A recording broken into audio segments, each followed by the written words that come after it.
morning. Welcome to the Garage Podcast. I'm seated down with some beautiful ladies. Let me welcome Maria to today's podcast. Maria, welcome to the podcast. Thank you, Duncan. It took me, I think, it should be 2 weeks for me to convince you to be on set. Telling me no duty calls and all that. So I was like, Madam Yashan. But Definitely, when duty calls, I just have to answer to it and nice one. put you second. I'm happy that you finally made the decision to be. Let me welcome the beautiful Tina Gyros Jerry. What's your AKA? Gyros, nice. Yes. Good to have you on set, guys. So, it's a bunch of ladies, so I'm sure this discussion simply suits you because what we're talking about mostly lies with women. So, we're talking issues to do with dating, so money versus love.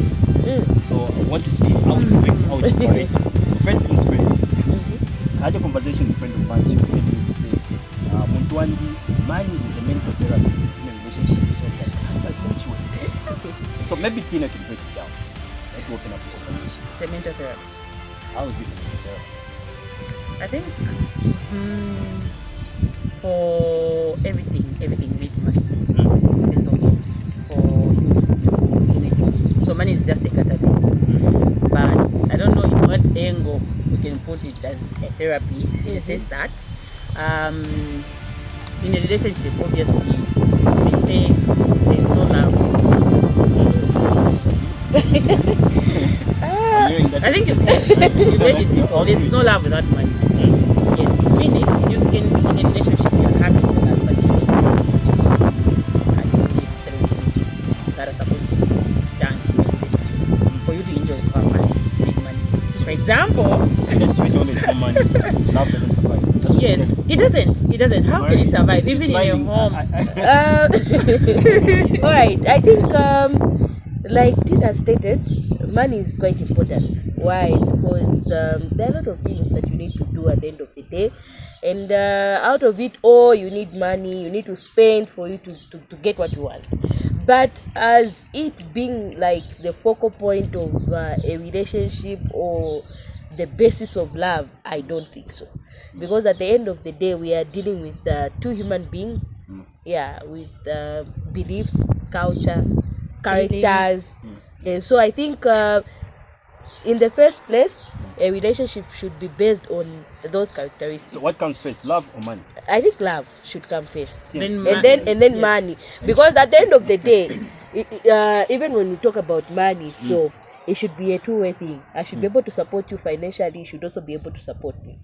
Yeah, because at the end of the day, if we're going to be in a relationship where it's a one-sided thing, your spouse ends up thinking and feeling like they're just there to be your source of finances when it's not supposed to be. Which is the case now, because I feel I'm speaking on behalf of the guys, because I definitely. So I've noticed that ladies nowadays have come up with a culture where if you don't spend on them, then don't expect them to give you something in return.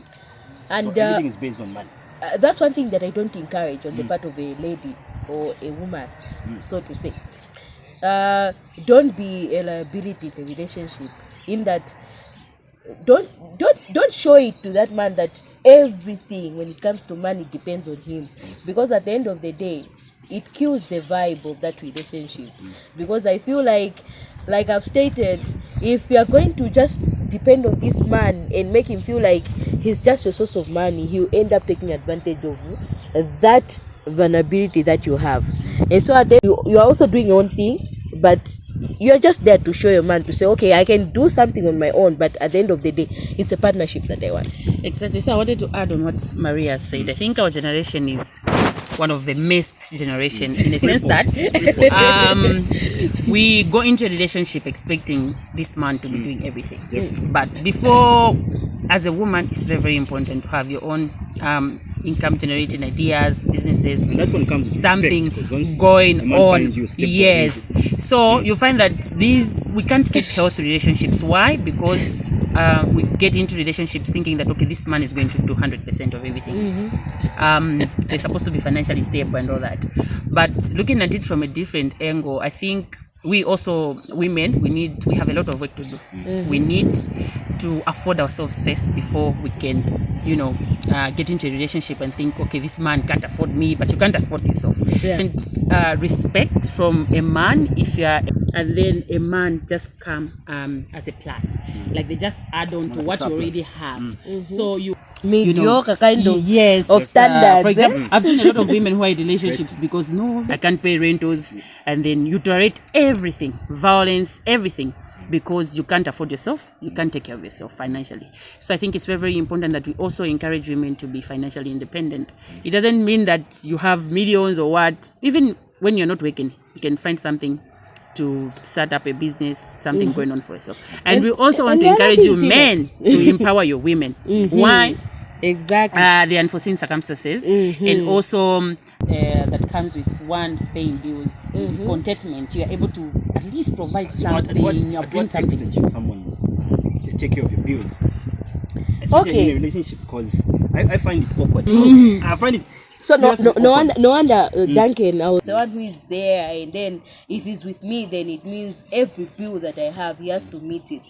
Yes, at the end of the day, yes, the man has got that responsibility, because from the beginning, God gave that responsibility to a man to be the head of that particular house or relationship that you have at the end of the day.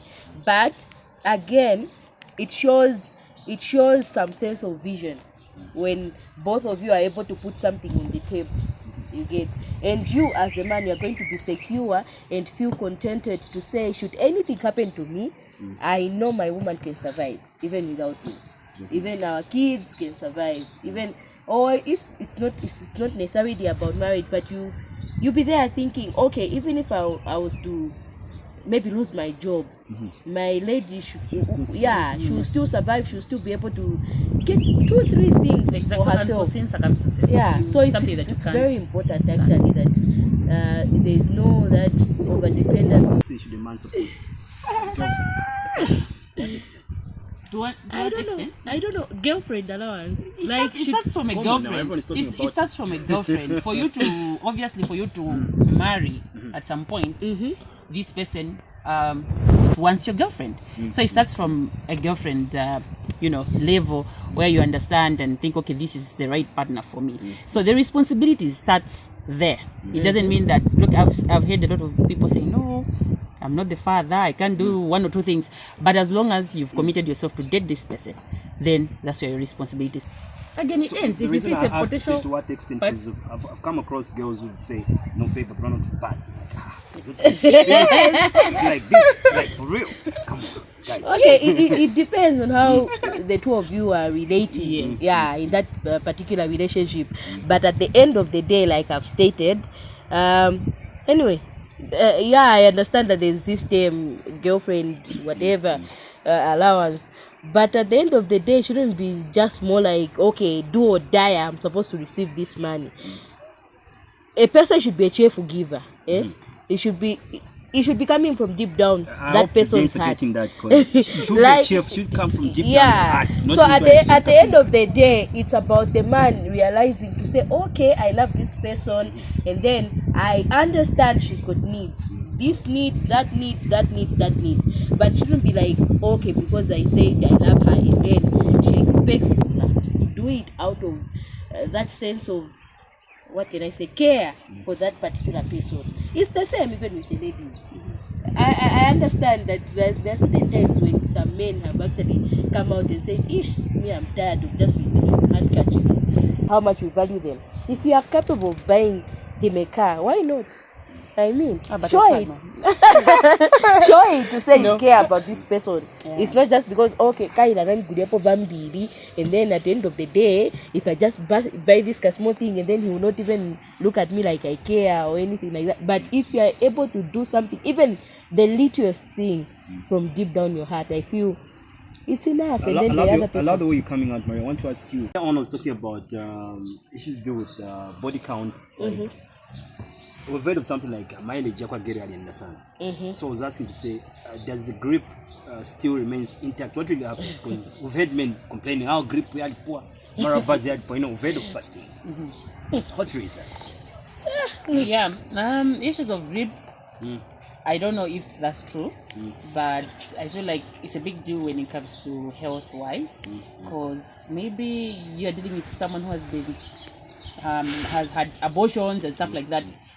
Later on, you may also get affected with that, and also like I said, health-wise, you need to know this person. You need to how healthy are they, because you can't just be jumping from one person to the other, minus having seen the what do you call it?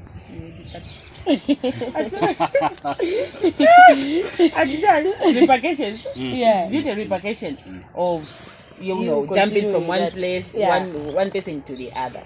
So it's really important to understand soul ties, health-wise, and stuff like that before getting into relationship. But for the grip one, for grip, I don't think there's such a thing. And then I think it's about preference sometimes. So I feel it's about communicating at the end of the day. Okay, I've slept with this number of men, Shan. And then what does he want? What does he want? Doesn't change anything. And then am I able to do what he wants? If I'm not capable of doing what he wants, then it's better I open up to say, if date that or this I can manage. Because what if at the end of the day, just because maybe I'm not able to do what he wants, that is what he's going to term as okay, grip ya require. But maybe to someone else I'm just okay. Intact. Intact. Zero mileage. Oh my god. So before we wrap it up, guys, before we wrap up our conversation, I want to get honest opinions from you. You should be honest, because I want to understand. Maria, do you think a relationship can stand minus sex? In this era and generation, I totally doubt. Because I think people have just gotten so exposed to sex, via a lot of medias, and so because of that, I feel we're just in that era where there's a lot of trials that are being done. So I feel What comes with that? exposure. So I feel relationship without sex this time around, I doubt it. Oh my god. Back maybe if you understand each other, like maybe from from different I think if you understand someone, but again I don't think it's something that can work in this generation, whether you're a pastor, you're a reverend. Yes, they'll preach about it, say no sex before marriage, but Sex again is paramount. this person is a person in nature. Case number one, top of the agenda. Your advice, especially to young ladies out there, because they're the most vulnerable when it comes to such issues. So what would be your message to young girls out there, especially those who are in these relationships? I wanted to touch the issue doing sugar daddies, but I think we'll do that next week. Okay.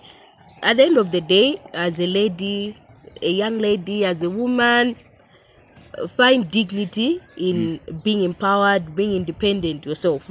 Because once you value yourself, it's going to give the men folk out there the picture of who you are and what really defines you. So, as a young lady, as a girl, wherever you may be, as a woman, ensure that you're capable of doing certain things for yourself, especially financially, before you can even engage in any relationship. That's what I can say. Well, every woman is supposed to be independent.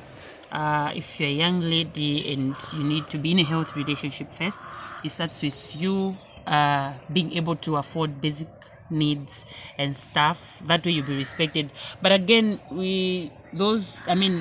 every woman should understand that they're supposed to be healthy.